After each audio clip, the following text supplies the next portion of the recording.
अस्सलाम वालेकुम, मैं हूं शाहजेब खानजादा। ऑपोजिशन की कोशिश थी कि हुकूमत पर दबाव बढ़ाया जाए, उसे घर भेजा जाए, मगर खुद ऑपोजिशन जमातों पर दबाव बढ़ता जा रहा है। ऑपोजिशन जमातों में तफरीक बढ़ती जा रही है, एक दूसरे पर जाती बातें की जा रही हैं। बात सिर्फ इस्तीफों तक महदूद नहीं, बल्कि सेनेट में ऑपोजिशन लीडर के मामले पर भी नून लीग और JUIF एक तरफ और पीपल्स पार्टी दूसरी तरफ खड़ी नजर आ रही है।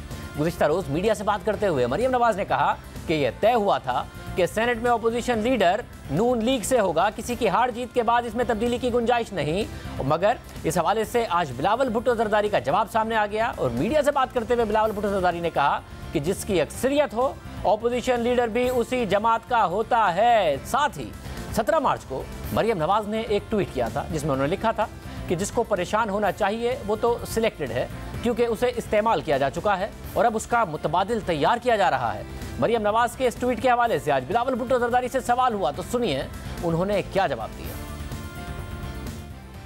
मरियम नवाज साहबा ने अपने ट्वीट में कहा है कि सिलेक्टेड जो है तैयार हो चुका है, मुतबादिल तैयार हो रहा है। क्या इशारा किसकी तरफ इसका जवाब जानते हैं, उसके ऊपर क्या कहें? अगर किसी का इल्ज़ाम मुझ पे ये लगाने की कोशिश कर रही हैं कि हम सेलेक्ट होने के लिए तैयार हैं, तो हमारे रगों में ये सेलेक्ट होने वाला सिलसिला नहीं है।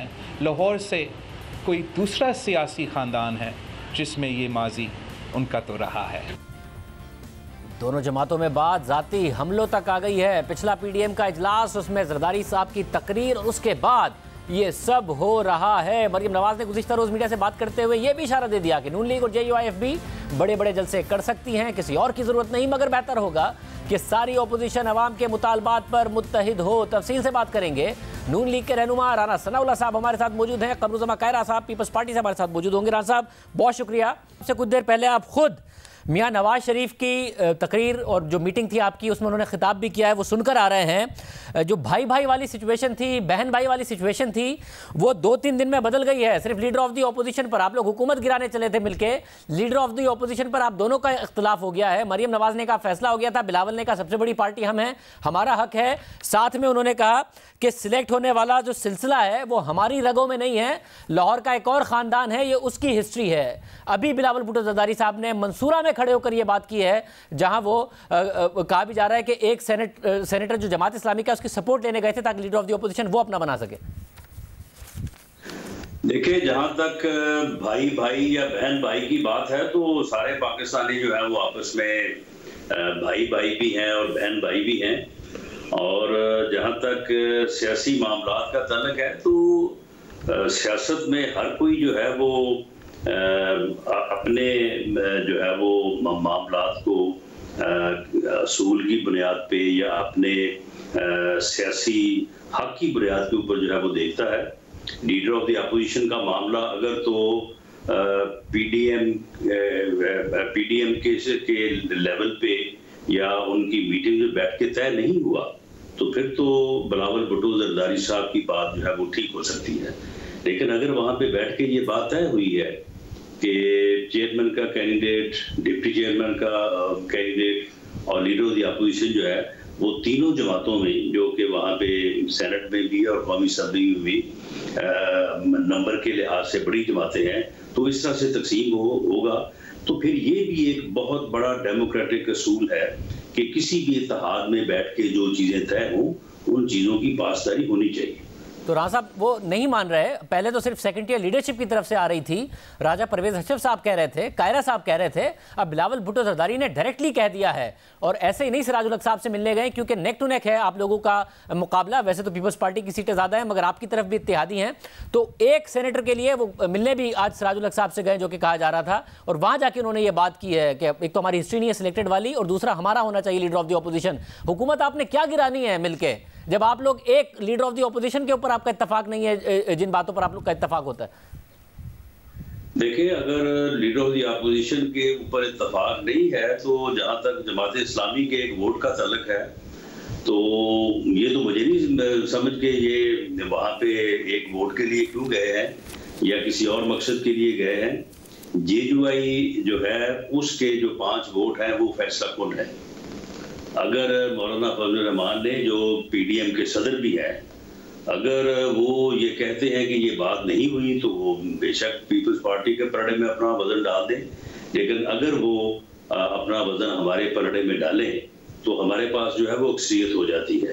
तो अक्सरियत का ही फिर लीडर ऑफ द अपोजिशन बनेगा, लेकिन हम अक्सरियत की बुनियाद पे नहीं। मगर साहब इसमें मसला ये है बन किसका भी जाए, मतलब बन किसका भी जाए, मतलब अगर आपके अराकीन पख्तूनख्वा मिली अवामी पार्टी, नेशनल पार्टी और JUIF मिलके 26 बन रहे हैं, पीपल्स पार्टी के 21 सेनेटर हैं, ANP और BNP मैंगल उनके साथ मिल जाएं तो 25 बन रहे हैं, इसलिए उनको जमात इस्लामी के लिए गए। मगर ये जो तकसीम होगी आप बना लें या पीपल्स पार्टी बना ले, मगर इससे वाजे हो गया कि आप लोग खड़े कहाँ हैं बतौर इत्तेहाद, बतौर PDM। जो बातें हो रही थी कि शायद अगले इलेक्शन तक ये इत्तेहाद जाएगा, एक लीडर ऑफ द ऑपोजिशन पर आप खड़े कहाँ हैं, ये बेशक आपका बन जाए मगर आपकी असलियत वाजे हो गई PDM की। देखें PDM जो है वो इलेक्शन इत्तेहाद तो है नहीं, वो उसमें 10 जमातें जो है वो बिल्कुल अलग-अलग जमातें हैं और उनके अपने मंशूर हैं, उनके अपने मुफादात हैं, उनके अपने इलेक्शन इंटरेस्ट हैं। लेकिन जहां तक इस बात का ताल्लुक है कि हुकूमत को गिराया जाए, ये हुकूमत सिलेक्टेड है और रिग इलेक्शन के नतीजे में मार्जे वजूद में आई है, इसके ऊपर तो किसी को इख्तलाफ नहीं है। इसके ऊपर अगर बिलावल भुट्टो जरदारी को आप पूछेंगे तो वो वही बात करेगा जो PMLN या मैं कर रहा हूँ या मरियम नवाज शरीफ साहबा कर रही है। सब जैसे जैसे दिन गुजर रहे हैं, क्योंकि ये बात शुरू हुई थी, जरदारी साहब ने जो PDM में स्पीच की उस पर आपने जो एतराज़ था वो हमारे पिछले प्रोग्राम में भी कहा कि इसकी कार्रवाई करनी चाहिए पीपल्स पार्टी को। मगर जैसे जैसे दिन गुजर रहे हैं, बजाय इसके कि आपका इत्तफाक ज़्यादा हो, आपके इख्तलाफात ज़्यादा सामने आ रहे हैं। लीडर ऑफ द ऑपोजिशन के मामले पर लॉन्ग मार्च की तैयारी थी नहीं थी, फिर बिलावल भुट्टो जरदारी कह रहे हैं जी हम नहीं हैं जिनको सिलेक्टेड का कहना चाहिए कि वो कभी सिलेक्ट हुए हों, ये हमारी नसों में ऐसा खून नहीं है, ये तो पंजाब लाहौर का एक ख़ानदान है जिसकी हिस्ट्री है। मुसलसल आपके बढ़ नहीं रहे हैं, ये पीपल्स पार्टी का दोबारा PDM में शामिल होना अब तकरीबन नामुमकिन नहीं होता जा रहा और बगैर पीपल्स पार्टी के PDM का कामयाब होना भी नामुमकिन नहीं होगा।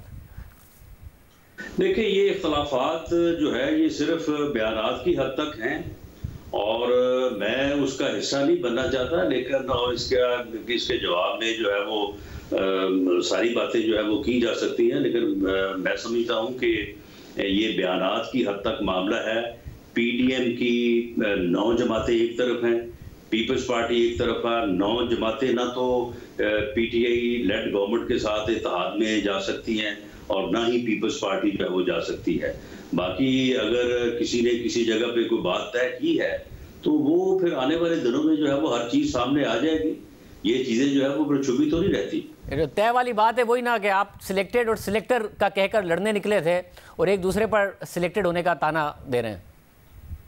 लेकिन देखें हम एक दूसरे पे 100 बार ताना दें, लेकिन ये बात अपनी जगह पे तय है कि ये सिलेक्टेड गवर्नमेंट है, सिलेक्टेड टोला इस मुल्क की तबाही का बायस बन रहा है और ये एक रिग इलेक्शन के नतीजे में आए हैं और इस मुल्क की जो जरूरत है, अगर इस मुल्क ने आगे बढ़ना है, इस मुल्क ने चलना है और अगर इस मुल्क ने कायम रहना और इंशाअल्लाह ताला कायम रहेगा तो उसका एक ही हल है कि जो आइन के मुताबिक जो है इस मुल्क को चलाया जाए और ये गैर सियासी मुदाखलत जो है ये सिलेक्ट करने और सिलेक्ट होने का जो प्रोसेस है इसको इस तरह पूरा कर सकता हूँ। आप कह रहे हैं कि इस बात का आपको यकीन है कि ये हुकूमत सिलेक्टेड है, मगर इस बात पर आपको शक है कि कहीं पीपल्स पार्टी सिलेक्ट तो नहीं हो रही है।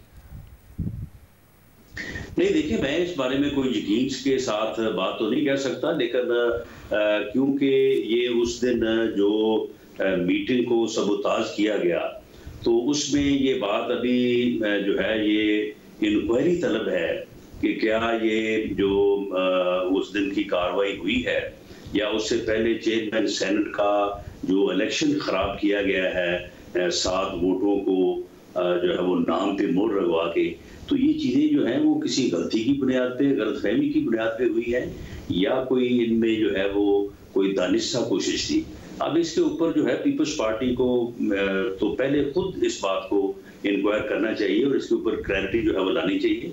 ये सिर्फ हमारे लिए नहीं, ये उनके लिए भी बेहतर होगा। और ये जो बातें हो रही हैं इस वक्त ये कोई सिर्फ PMLN नहीं कर रही या वो 9 जमातें नहीं कर रही, ये बातें जो है वो इस ये सवाल हमने सईद गनी साहब के सामने रखा था तो उन्होंने कहा कि बाद में टिकट्स और खबरें तो सारी मरियम नवाज साहिबा की तरफ की भी चल रही थी, वो कौन लीक कर रहा था, कि उन्होंने क्या जवाब दिया?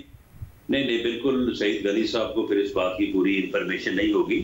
जब जरदारी साहब ने कोई तकरीर तो की है, वो मेरा ख्याल है कोई 1 घंटे की स्पीच की है उन्होंने, कोई 50 मिनट की, और अभी उनकी 20-25 मिनट स्पीच हुई थी तो उसी वक्त जो है वो लोगों ने आके बता दिया कि जी बाहर ये तमाशा चल रहा है, और जरदारी साहब को बकायदा उनकी स्पीच में रोक के उन्हें ये कहा गया कि ये आपकी तकरीर इस तरह से जा रही है। तो फिर उन्होंने थोड़ा सा पैंतरा भी बदला, फिर उन्होंने कहा कि जी मैं तो बड़ा कमज़ोर हूँ, मैं तो एस्टैब्लिशमेंट से लड़ नहीं सकता, मेरा एक ही बेटा है, वो मेरा तो कोई और है नहीं। तो फिर उन्होंने इस किस्म की काफ़ी कमज़ोर बातें भी की, जो बाद में जब वो भी शेयर हुई है मीडिया से, तो फिर इसके ऊपर लोगों को जो है वो थोड़ा हैरानगी हुई कि ये क्या बात हुई, अगर इस्टेब्लिशमेंट से लड़ना नहीं है या इस्टेब्लिशमेंट के खिलाफ बात नहीं करनी, तो फिर ये सारी चीज़ें जो हैं ये पीडीएम की तहरीक, पीडीएम का मार्ज वजूद में है ना, तो इन चीज़ों के फिर क्या माने। तो ये चीज़ें जो है ये सारी फिर उन्होंने जो है वो थोड़ा इस चीज़ को बदला। फिर उन्होंने बाद में जब मरियम नवाज साहबा ने उनकी बात का जवाब दिया तो उन्होंने फिर इसके ऊपर माजरत भी की। तो ये मामला जो है ये काफ़ी हद तक मीटिंग के दौरान ही जो है वो सबसाइड हो गया था, लेकिन जब फिर जो चीज़ें मीडिया को शेयर हो गई तो फिर मीडिया तो आपको पता है कि वो तो फिर उन चीज़ों को नहीं छोड़ेगा, वो तो फिर उस दिन भी चली और अगले दिन भी चली।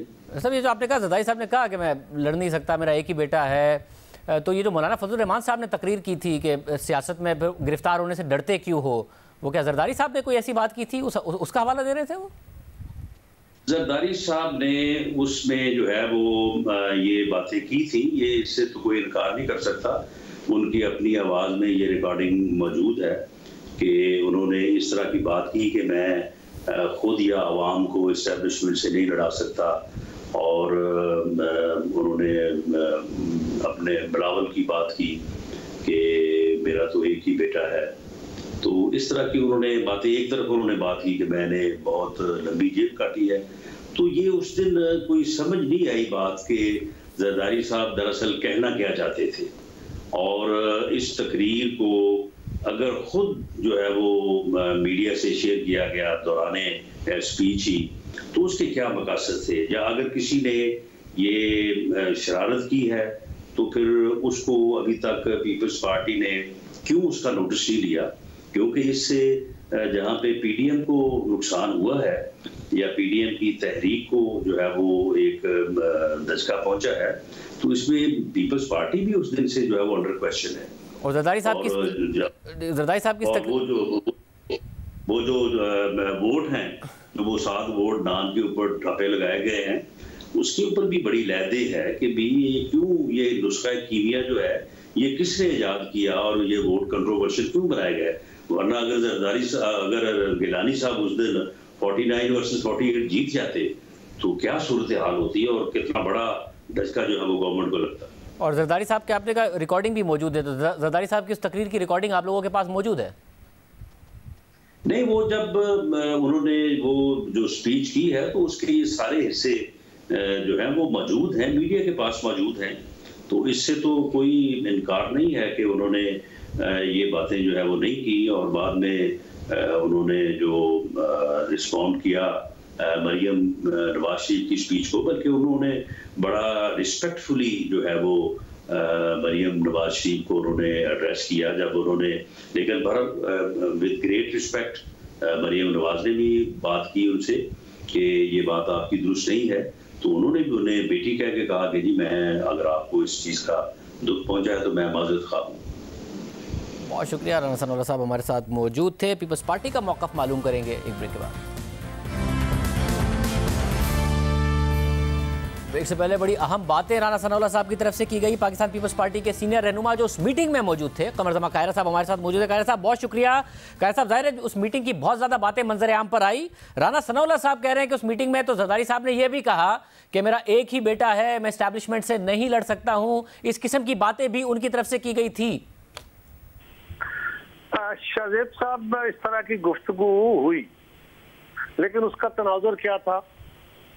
उसका तनाजुर ये था कि जब ये कहा गया कि हम हर हाल में निज़ाम बदलना चाहते हैं और फलां फलां, इस पर एक लंबी बहस थी, तो जरदारी साहब ने सारातन कुछ बातें इस्तेमाल की जाती हैं। मसलन उन्होंने कहा कि हमारी बच्चियां हैं, बेटी मरियम के बारे में कहा कि इनको क्यों हम जेलों में भिजवाएं, फलां करें। तो ये एक इस्तारतन उन्होंने बात की कि मैं तो जी कमजोर आदमी हूँ, मेरा एक बेटा है, तो ये बात भी दुरुस्त है कि इससे पहले उनका बहुत बड़ा नुकसान ऑलरेडी हो चुका। पीपल्स पार्टी का तो बहुत बड़ा नुकसान हुआ, जरदारी साहब का बहुत बड़ा नुकसान हुआ बीवी की सूरत में। तो इस लड़ाई के अंदर उन्होंने सारातन एक बात की, लेकिन ये बात तारीखी तौर पे इससे बिल्कुल मुसादिम है। जब बंदा कोई बात कर रहा होता है तो वो बात हम्बलनेस में, ह्यूमिलिटी में कर रहा होता है, इस तरह नहीं होता। जरदारी साहब की तारीख से बिल्कुल मुख्तलिफ। वो जब भी लड़े हैं अपने असूल पे खड़े होकर 13-14 साल तक जेलों में रहे और उन्होंने कभी कंप्रोमाइज नहीं किया। ना वो जेलों से डरते हैं ना लड़ाइयों से डरते हैं। ये उनकी सारी सियासी तारीख का, उनकी अपनी जाती जिंदगी का एक हिस्सा है। तो उन्होंने अगर बंदा खुद अपने मुंह से कह रहा होता है तो उसका मतलब ये नहीं होता कि वो जो कह रहा है वही कह रहा है, उसके सारातन बहुत सारी बातें कर रहा होता। और सब वो ये क्या इसलिए भी कह रहे थे कि उन्हें लगता है कि इस लड़ाई के आखिर में नुकसान पीडीएम का ही होगा, बिलावल या मरियम का होगा, इसलिए ये लड़ाई नहीं लड़नी चाहिए? नहीं, देखे पहली बात तो ये है कि लड़ाई तो हम लड़ते ही नहीं, हमारे अपने इदारों से कोई लड़ाई नहीं। अगर कोई लड़ाई लड़ने का शौक रखता है तो लड़ ले, इदारों से लड़ाई नहीं है। इदारों को अपने आईनी हदूद में ले जाने की एक जद्दोजहद है। लड़ाई तो फिर या आप गिरबान पकड़ते हैं या बंदूकें उठाते हैं। जद्दोजहद ये है कि हम सियासी तौर पे, आईनी तौर पे सियासी तहरीक और इर्तिका के जरिए उनको इस बात पे फोर्स करना चाहते हैं कि आप अपने सियासी अमल से हट जाएं और आप अपने आईनी दायरा कार में जाएं। तो जंग है नहीं, लड़ाई का कोई लड़ाई और लफ्ज है, जद्दोजहद और लफ्ज है। तो हम उनके खिलाफ जद्दोजहद में है और मुसलसल है। तो इस जद्दोजहद में उन्हें इतना खतरा क्यों महसूस हो रहा है कि उन्होंने इस्तारन ये बात की जो उनकी तरफ से कही गई? मैंने किया कि बाज़ औक़ात आप बात करते हुए जो इस्तारा इस्तेमाल करते हैं वो हम्बलनेस का होता है। मैं कहता हूँ मैं बड़ा कमजोर आदमी हूँ, लेकिन मेरी तारीख कुछ उससे मुख्तलिफ होती है।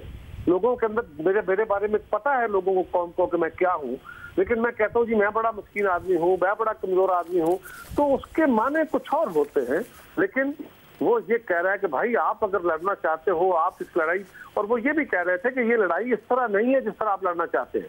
क्या किसी एक इलेक्शन में पीडीएम क्या चाहती है, मुस्लिम लीग क्या चाहती है? एक इलेक्शन, नया इलेक्शन।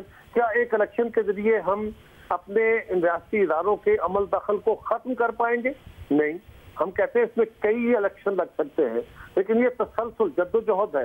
ये मुसलसल कोशिशों से और सियासी कुव्वतों के एक नुक्ता नजर पे मुत्तफिक होने से होगा।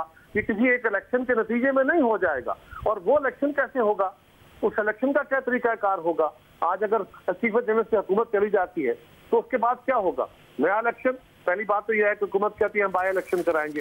वो कराएंगे तो रोकेंगे कैसे? चलो जी रोक लिए, फिर क्या होगा? इलेक्शन लड़के हम जीत गए, फिर आगे क्या?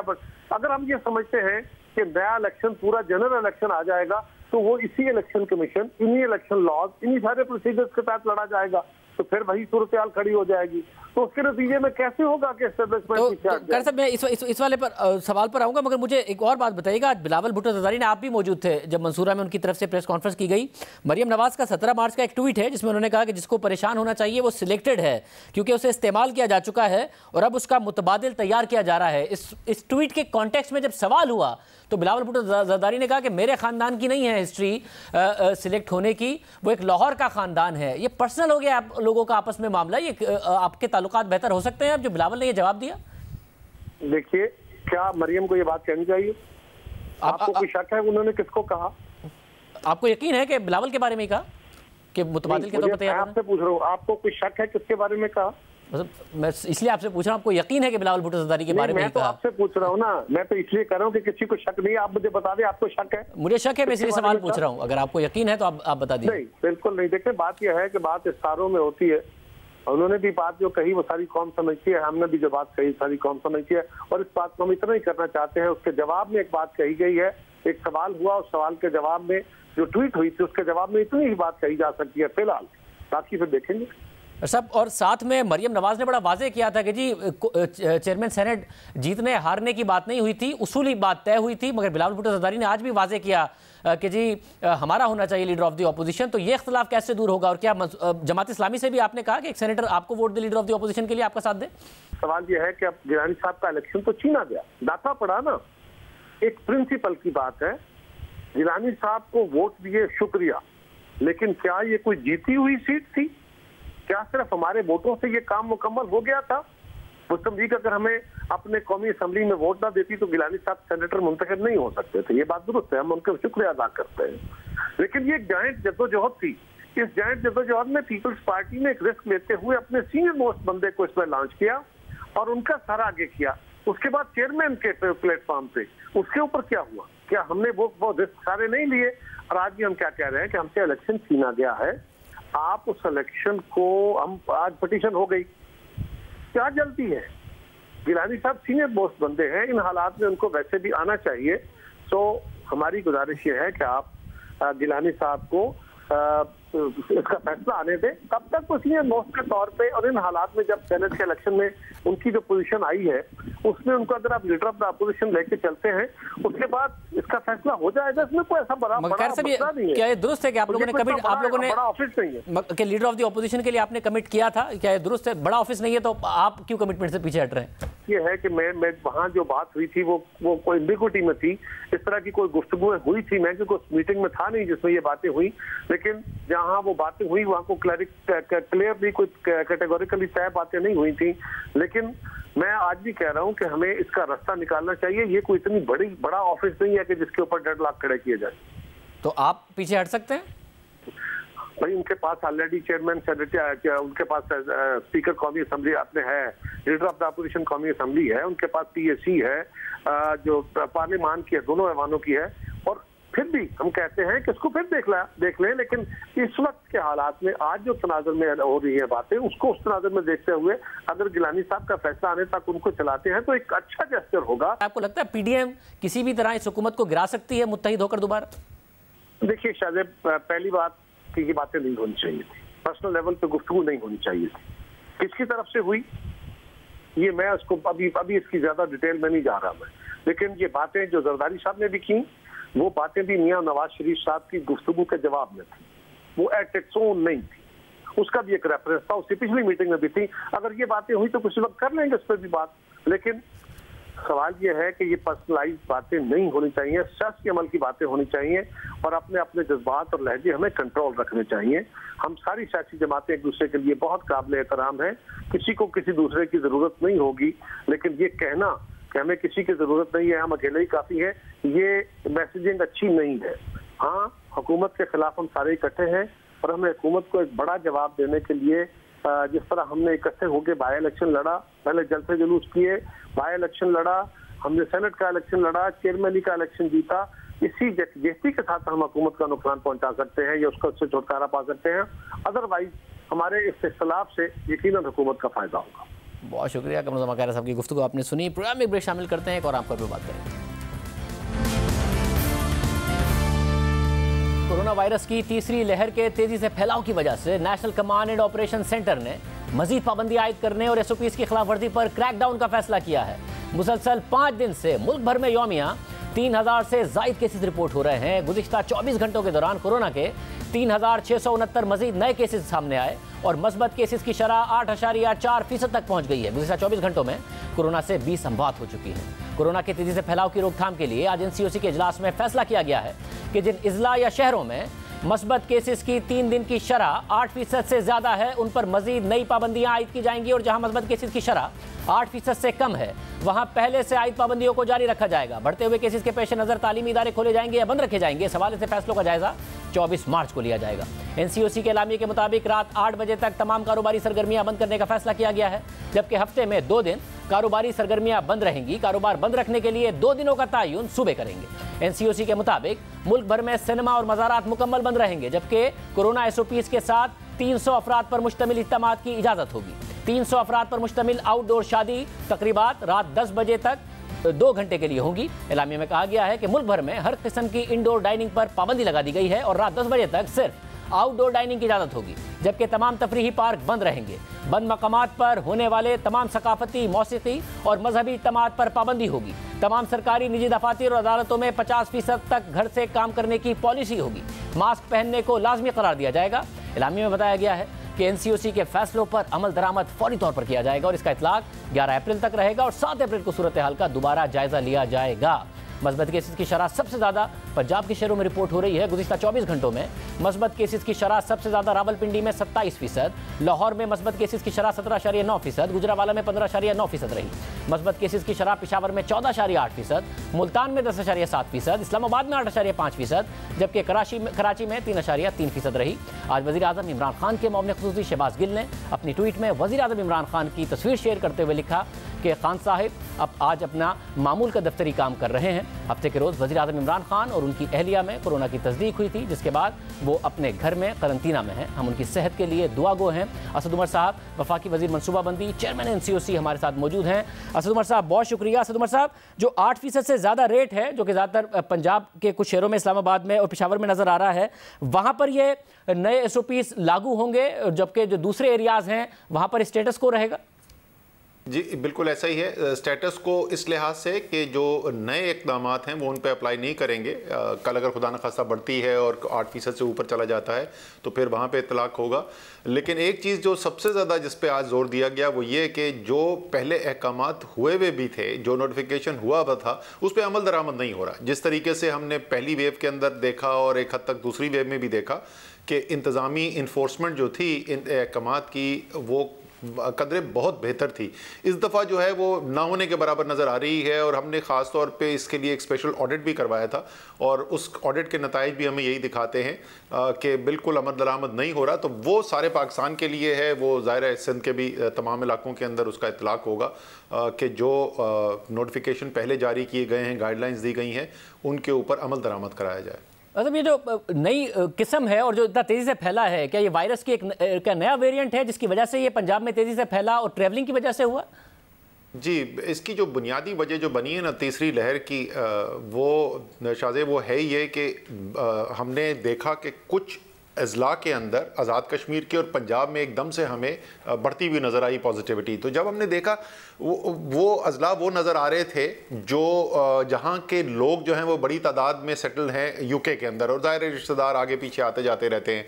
तो हमने फिर NIH को कहा कि जीनोम सीक्वेंसिंग की जाए जिससे पता चले कि ये कौन सा वेरिएंट है जो इस वक्त पाया जा रहा है।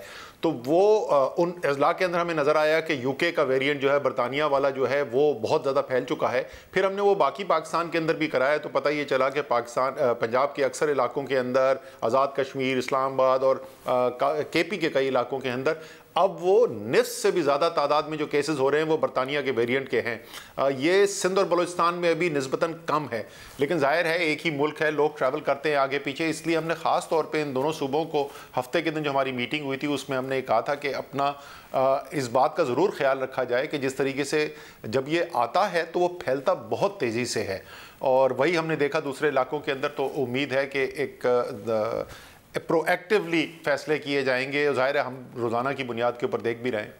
और साहब आपने ज़ाहिर बतौर NCOC सरबराह पिछली 2 वेव्स में देखा कि किस तरह फैला, किस तरह कंट्रोल हुआ। खुदा का करम हुआ कि पाकिस्तान में इतना ज़्यादा नुकसान नहीं हुआ जितना दुनिया में हुआ। जो तीसरी ये लहर है, क्योंकि अब रमज़ान भी आ रहा है, पिछले साल भी ये हुआ कि ताजिर बरादरी की तरफ से बहुत ज़्यादा एहतजाज किया गया कि जी अफ्तार के बाद तो हमारा बिजनेस होता है तो उसके ना पाबंदियाँ लगाई जाएँ। आपको कितना खदशा है जितना तेज़ी से फैल रहा है कि क्या मज़ीद पाबंदियाँ सख्त तो नहीं करनी पड़ जाएंगी रमज़ान में भी?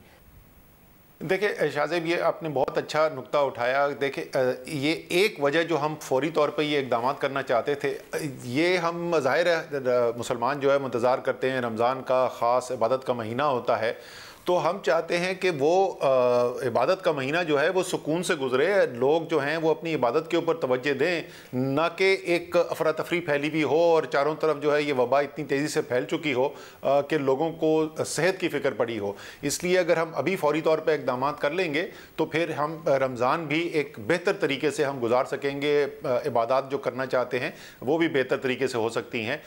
इसलिए मैं अपने जहन में सोच रहा था, ये आज फॉर्मली नहीं डिस्कस हुआ, बट मैं अपने जहन में सोच रहा था कि क्या किया जाए जिस चीज़ का आप जिक्र कर रहे हैं उससे बचने के लिए। तो एक चीज़ तो मेरे जहन में ये आई थी कि हम पहले से ही अपील करें कि सब लोग जो हैं, अमूमन एक आदत होती है कि आखिरी अशरा जो होता है रमज़ान का, उसी में ईद की सारी तैयारी होती है, बाज़ार भरे हुए होते हैं। तो इस दफ़ा लोगों से अपील की जाए कि वो आखिरी अशरे का इंतज़ार ना करें और रमज़ान के शुरू से ही या अभी भी जो है अपनी शॉपिंग आहिस्ता आहिस्ता शुरू कर लें, ताकि वो बहुत ज़्यादा जो भीड़ होती है उससे बचा जा सके। अच्छा, जरा वैक्सीन के हवाले से बताइएगा। प्राइवेट सेक्टर में खबर आई कि जी इंपोर्ट हो रही है, ड्रग रेगुलेटरी अथॉरिटी ने 8,449 रुपये कीमत भी 2 डोज की मुकर्रर कर दी। फिर खबर आई कि इंपोर्टर्स मुतमईन नहीं है। इस हवाले से क्या अपडेट है? जी, हमने उनसे कुछ सवालात पूछ रहे थे ड्रैप से, और इसलिए उनकी कल इतवार के दिन वो मीटिंग भी हुई थी। और वो मीटिंग होने के बाद जहाँ जो मेरी इतलात जो मुझे मिली हैं, मैं भी चेक कर रहा था सेक्रेटरी हेल्थ के साथ, तो वो ड्रैप जो है वो मुतमईन है कि उन्होंने जो फ़ैसला किया था वो हक़ाइक़ पर मबनी है। तो मोस्ट प्रॉब्ली अब वो अप्रूव हो जाएगा। अब वो वाकई में उस पर इम्पोर्ट्स हो सकती हैं आगे या नहीं हो सकती, वो देखना होगा।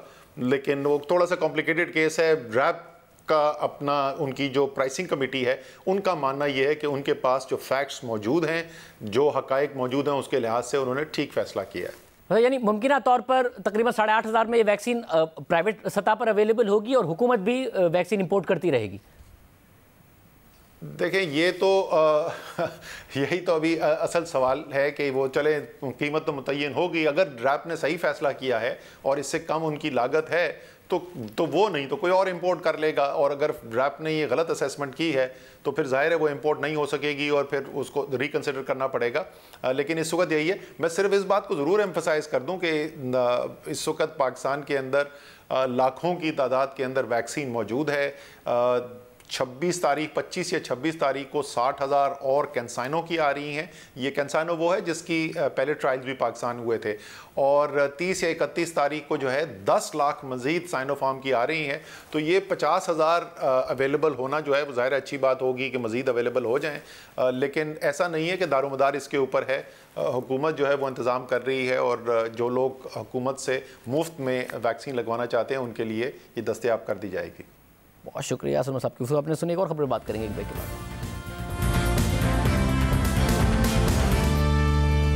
जस्टिस अजमत सईद की सरबराही में आज ब्रॉडशीट कमीशन ने अपनी इंक्वायरी मुकम्मल कर ली है और 100 सफ़हात पर मबनी अपनी इंक्वायरी रिपोर्ट वज़ीर आज़म हाउस में जमा करा दी है। हुकूमत ने अब तक ये रिपोर्ट पब्लिक नहीं की, मगर ज़राए से इस रिपोर्ट से मुतालिक तफसीलात सामने आ रही हैं। जियो न्यूज़ के ज़राए के मुताबिक ब्रॉडशीट कमीशन आसिफ जरदारी के स्विस मुकदमात का रिकॉर्ड भी सामने ले आया है और कमीशन ने नैब को स्विस मुकदमात का सील रिकॉर्ड खोलने की सिफारिश कर दी है और कहा है कि नैब रिकॉर्ड को डी सील करके जायजा लें कि इसका क्या करना है। रिपोर्ट के मुताबिक स्विस मुकदमात का रिकॉर्ड 12 डिप्लोमेटिक बैग्स में पाकिस्तान पहुंचाया गया था और स्विस मुकदमात का तमाम रिकॉर्ड नैब के स्टोर रूम में मौजूद है।